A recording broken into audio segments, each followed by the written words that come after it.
Whenever Path of Exile has an announcement for a new league coming out, like this one right here, we have about three things in common. One, we announce it 10,000 times ahead of time, which we did. Two, the hype that the announcement delivers when it actually gets here is very high, and it does an excellent job of building excitement for the new league, which this one did. And three, there's a lot of information. Because there's so much information, I tend to take notes, so I'm going to step through these real quick. And we're going to talk about four things. First of all, the Expedition League itself and a couple of pieces of information that we know so far. Second, the new skills, of which we have 19 of them coming out during Expedition. Third is the meta shakeup. When they first announced this on Twitter, I thought it was going to be a bit of a meme, but it turns out that they're actually changing quite a few things about the meta and how you build your characters and defenses in Path of Exile, which sounds great. I'm into that. And fourth is at least the one bad thing that I see, and I'd like to share that with you as well. So first up is Expedition League. This kind of reminds me of Legion. It reminds me a little bit of Abyss or maybe Blight. So there's going to be two components to it. One is when you're in a map, you will interact with the expedition or like the Blight content. You will navigate your explosions around which kind of loot you want. It'll be similar to maybe guiding an abyss and then having the abyss go off. It'll be kind of like choosing which part of the Blight you want to complete so that you can get that loot.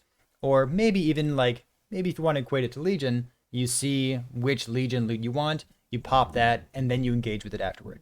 When it comes to an action RPG like Path of Exile, the question that we need to ask ourselves is, okay, so we only have so many ways that we can introduce new content or these new kinds of things, because really we have to kill one monster, we have to kill thousands of monsters one at a time. There's only so many permutations of killing monsters that you can do. So this one, is it going to get in the way? I don't feel like it is. My concern might be that it's a bit slow. Maybe we need to spend too much time reading, which it actually seemed to come up in conversation a couple of times when Chris was talking, that we need to like slow down, read maps, read temporal chains on our maps, which is kind of a weird trend, but in any case, I think the pacing will be a little slow, but pretty fine overall. One excellent piece of quality of life that's worth pointing out is that all the lockers will have affinity as well. So if you go to the locker itself, you check the affinity box.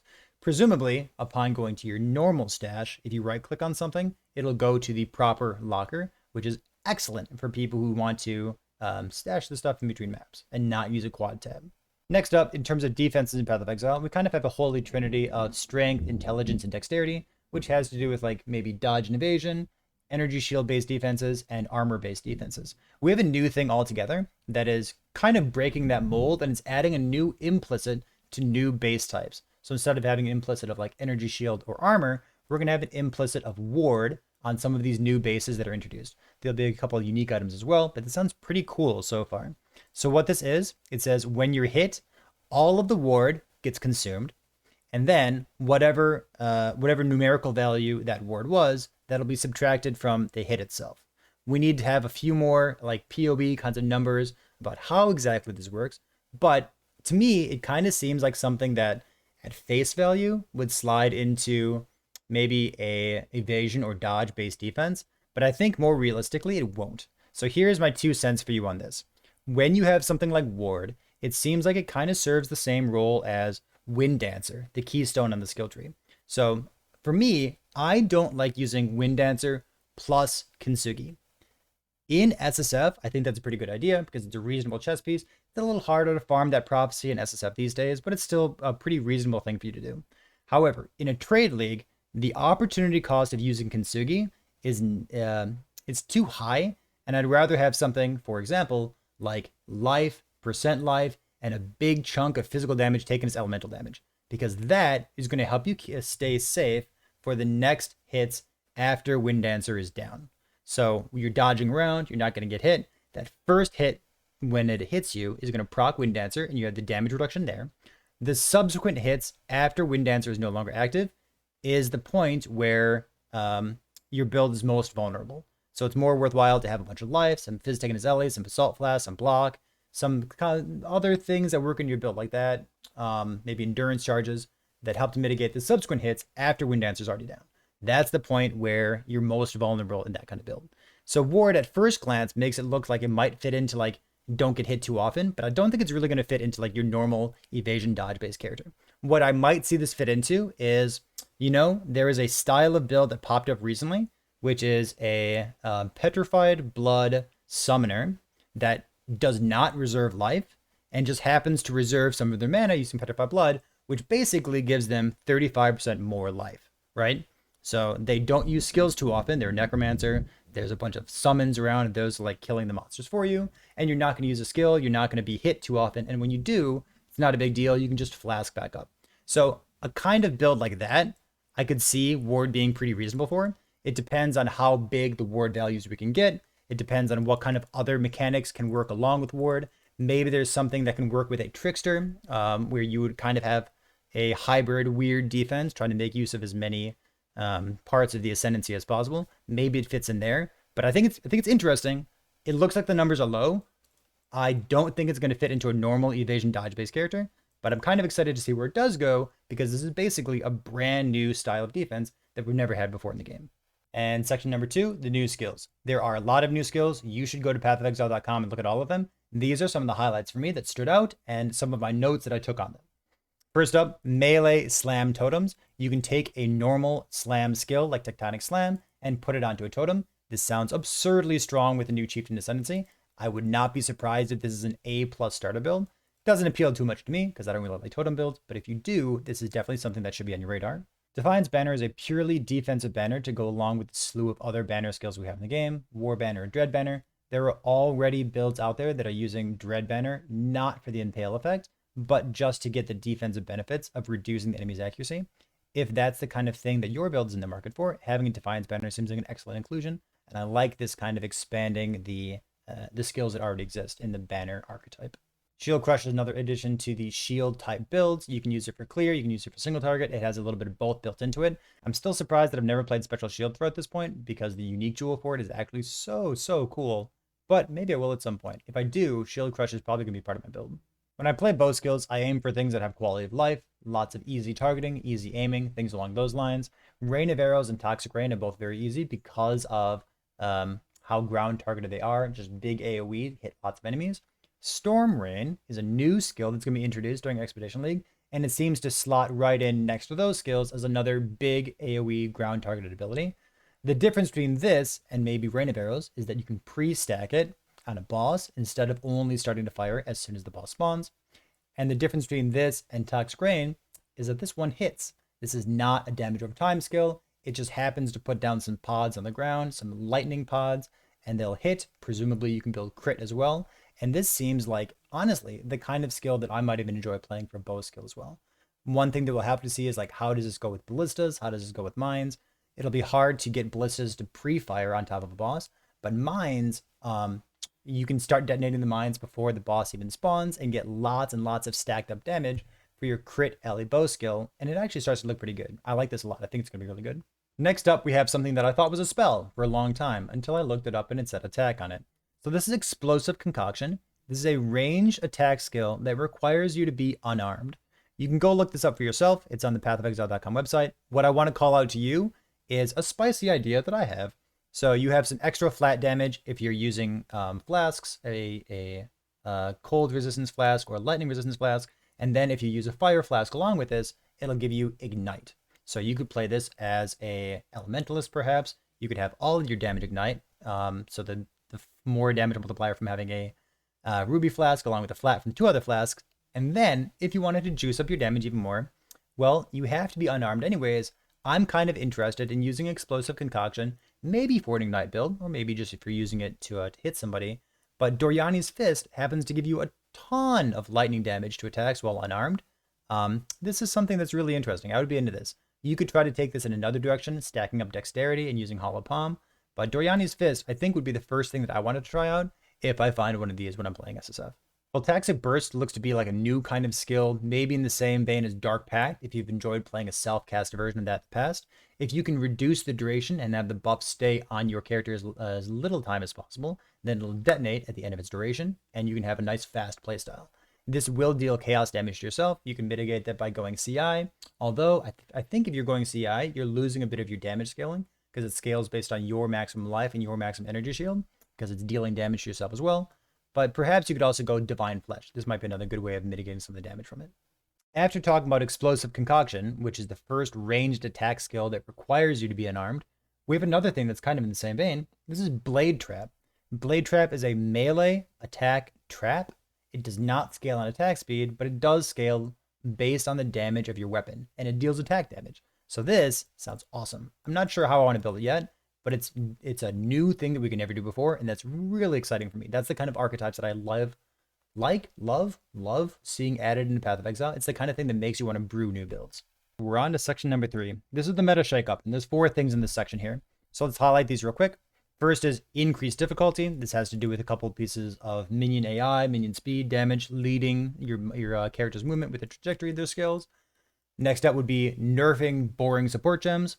And then after that is flasks, which I imagine, as soon as I go on Reddit after this video is done, is probably going to be on everybody's mind. And then after that is trigger skills, which I think is kind of a big deal due to how trigger skills work right now and how they're going to work in the future, supposedly. First up is increased difficulty, and I think this word right here sums up how I feel about it. The monsters in PoE are not fast enough. Whenever I host a private league, or really whenever you or anybody hosts a private league, I think every private league should have monster speed 2 turned on. Monsters in Path of Exile are not fast enough. The most dangerous monsters in PoE are the ones who are fast, who can actually get to you to deal damage. I want the monster to be fast and actually pose a threat to me, instead of just turning slowly, beating their chest, raising their hand, walking toward me, loading up their melee attack, and by that point, I'm 6 light years across the map doing something else, because that's the pace of Path of Exile right now. I love that Chris Wilson was talking about speeding up the game. They said that when they increased monster movement speed, even early in the game, to 20 or 40% faster, it wasn't a big deal. Awesome. That sounds great to me. Meta shakeup item number 2, nerfing the boring support gems. Controlled Destruction is an excellent example of this. However, many of the boring support gems, the one that only have more damage and they don't really have any upsides or downsides or interesting decisions that you get to make as a player, many of those tend to be melee things. So to compensate, there's going to be a couple melee buffs that we'll see. Maybe they're mechanical buffs. They're probably just going to be a couple damage numbers here and there to make up for the fact that things like melee physical damage support is boring. If you've been paying attention to social media or what's going on with the 3.15 Expedition League meta shakeup, then this is probably the most important thing to you. Flasks are getting a big change. Some of the flasks are getting mechanically changed and they're going to be doing different things. Basalt Flask, instead of offering additional physical damage reduction, will give more armor, which is a big change. Things like monsters during your maps will be offering fewer flask charges altogether. So instead of having permanent flasks, maybe, just maybe, you might run out of flasks someday, even on a map that doesn't have players gain reduced flask charges. Something that's important to note here, which I actually think is kind of a big deal, is that a flask that removes shock, or maybe a flask that removes staunching, things like that, it will only remove that if you already have that negative ailment on your character. If you are not shocked, you cannot pre-flask to remove the shock. And there's kind of an interesting ramification of that, which I've highlighted here. Warding will probably not work on maps. So if you have a map that has temporal chains, for example, in the past, your warding flask mitigated the temporal chains, and that was basically a free roll when you're crafting your maps. You're probably going to run a lot more maps that have temporal chains right now, or you're going to spend a lot more chaos or scour elks recrafting those maps altogether. I think I like it, but holy crap, this is a big change. Meta shakeup item number 4 is trigger skills. Apparently, when you trigger a spell in Path of Exile, currently you do not pay the mana cost of that spell, but in the future, you are going to pay the mana cost of that spell. Sometimes you'll even pay additional mana due to the fact that you are triggering it. And there's one more thing that I want to talk about, which I think is a little embarrassing. Let's scroll down to the bottom here. This is something that I find notably bad about what we've learned today about the 3.15 expansion. And that is the fact that, just like Ziggy D told us, immunities are still in the game. So a long time ago in Path of Exile, there were map modifiers that had blood magic on it. Players have blood magic. This was not an interesting decision because either your player was not affected by this at all, and you would turn off your auras and you just run the map, or your build would fundamentally not function. Like if you were a CI build, because all of a sudden your aura reservation would try to go on your life, you only have one of it because you're CI, you only have one life, or maybe if you try to use a skill, you would die because you can't pay the mana cost of it. This was not a good map, and it's a good thing that GGG took blood magic, the map modifier, off of maps. It's not an interesting decision. Either you can run the map and it's trivial, or you cannot run the map and you just re-roll it constantly. It's kind of embarrassing from my perspective that reflect maps are still in the game, because there was a news post when blood magic was taken off justifying GG's perspective on this. Reflect maps are basically the same, and I don't know why they're still in the game. It's kind of interesting to me. In any case, during 3.15 Expedition League, when you're in a map and you're deciding which pieces of loot that you want to engage with and which ones you want to try to farm, there are going to be monsters that have physical immunity. And presumably, there's also going to be monsters that have elemental immunity. And it's not an interesting game decision. It doesn't pose any interesting question to you, me as the player of Path of Exile, of do I want to run this map or do I not want to run this map? Do I want to engage with this monster or do I not want to engage with this monster? Really, it's just this monster will kill me because I literally deal no damage to it and I cannot click this thing. That's not really an interesting decision. I wish this weren't in the game. When Ziggy D was talking to Chris Wilson about this, they talked about running temporal chains maps. And Chris said, you know, players will have to learn how to read maps again. And believe it or not, there are players who read maps every time that they run them. And that's not really the point. It's not that, like, you know, temporal chains is, you know, something that you're going to re-roll, because temporal chains is what I would like to see from this kind of content.